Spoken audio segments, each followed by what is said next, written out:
it's Emily of Think Creative Collective. I have Abigail as my camera lady today. We're going to show you an easy and inexpensive DIY Lightbox tutorial, step-by-step how to make your own.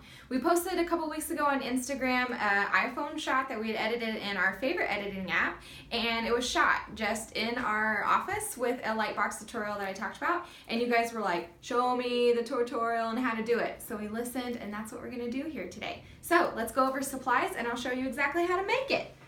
So here's all that you need. You can find everything to make our project today at Target or Hobby Lobby or even Dollar General. So you're going to want to get your ruler, pencil, X-Acto knife, and tape. That's going to help you complete your project today.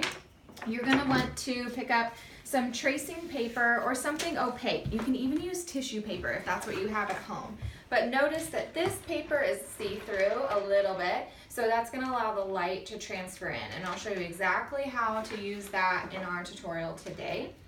You're also going to want to pick up some foam boards. So you know that type of foam board that you used to make like science projects back in the day? That's exactly what I'm talking about. So just get 3 sheets of that. It's just this kind of, I don't know, 1/8 of an inch thick white foam core board.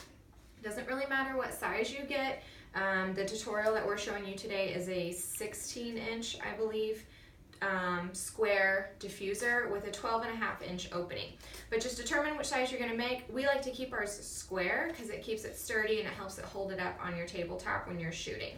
So cut 3 squares of the same size. This is a 16-inch square with a 12.5-inch opening. We like to leave at least a 2.5-inch to 3-inch border. This helps it stay sturdy, so it's going to stay straight and not tip over and not bend on your tabletop. So 3 of these, and then you're going to cut your tissue paper to size so it's going to fit exactly over the opening that we made in our square frame. And we're just going to tape this on with some washi tape today. I like to use a little bit wider tape, like white duct tape even, but we ran out of that. So we are just using what we have on hand. You really can't mess it up.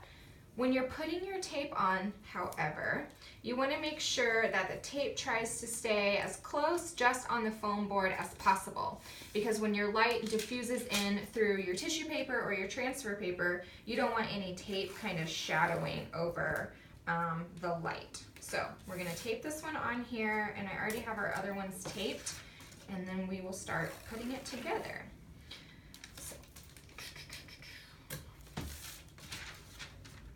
Tape this side, and then we will be good to go. So at this point, you're going to have 3 separate squares, each with tissue paper backing. This one is already taped, we have this one taped, and then we have our third guy over here. So now we have to assemble our diffuser. So the idea is to create a U-shaped diffuser that's bendable so you can fold in the edges and the sides so you can take it to go or store it away in your closet if you need to. So you're going to lay out all 3 sides of your diffuser so we can tape them together. So I like to leave about, I don't know, an 1/8 of an inch gap in between when I'm taping them on. That way they can fold nicely and you have a little bit of give. So we have our washi tape strips here. Scoot this one a little bit closer, and we'll tape along both sides of each square. So let's do this one down here, and then we're going to flip it over and do the same thing to the other side. See our beautiful tape that we have going on over there.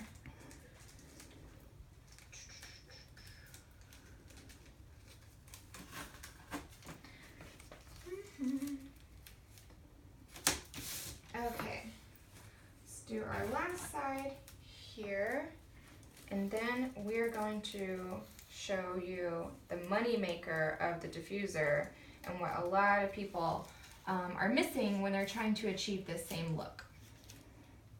Maybe this tape will fit. Okay, your tape will look much better, I'm sure. But that's the idea. So let's get our diffuser up and fold it in so you can kind of see how this is going to look. So this is the walls of your diffuser. So you have these taped in, and remember we left a little bit of a gap so they're able to fold in here and create a nice U shape. So you're going to get diffusion on all three sides with an opening for you to actually shoot whatever your object is in the center. So the key to make the seamless curve white, no harsh shadow background is the craft paper. So this is the paper that you want to pick up that's not completely solid white. It has a little bit of an opaque, but it's thicker than your tissue paper or your transfer paper that you used. You want to cut it to the same width as your square diffuser box, and we like to do an extra long roll so we can have some kind of give out here in the front. But all you'll do is cut to the size and then just fold over the center square here, and we tape back over there so it can kind of hold nice and sturdy, and just kind of push it down a little bit. But what you're creating is this nice little curve, so there's no 90-degree sharp angles here. That's what's going to help you get that seamless white, all white background that we know and love. So with this size diffuser, and the foam boards will probably let you get a diffuser up to about, I think, 24 to 26 inches. You're really shooting items smaller than that, so less than 24 inches. Think small items for your Etsy shop, coffee mugs, tote bags, prints, jewelry. Maybe you're selling stuff on eBay, or you just want some really nice professional looking images on Instagram. This is perfect for that. This seamless white curve that we got here for less than $7, and if you have these supplies on hand, you could probably make it for free.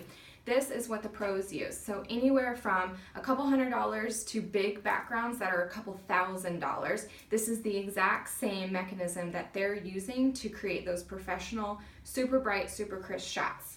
So all you do now is place your object in the center and make sure that you kind of get it inside where it's surrounded by the light diffusion from all sides. And if you have to play around with your window lighting or your lights in your room, that's totally fine. But what we like to do is shoot in a really sunny day. We open up all the windows. Our diffuser is sitting about 1.5 feet away from a set of double windows. We have another set of windows here on the right wall. If you have to turn on the light, we like using the daylight white bright bulbs. You can get those on Amazon or at Lowe's.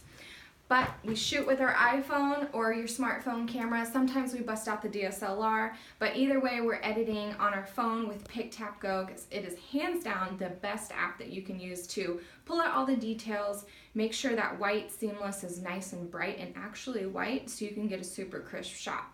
Even in the video that we showed you here, it looks a little bit shadowy mercury, but what you're getting from the light diffusion, and since it's a soft diffusion, you're able to edit that out even with the app on your phone to create a beautiful professional shot in the end.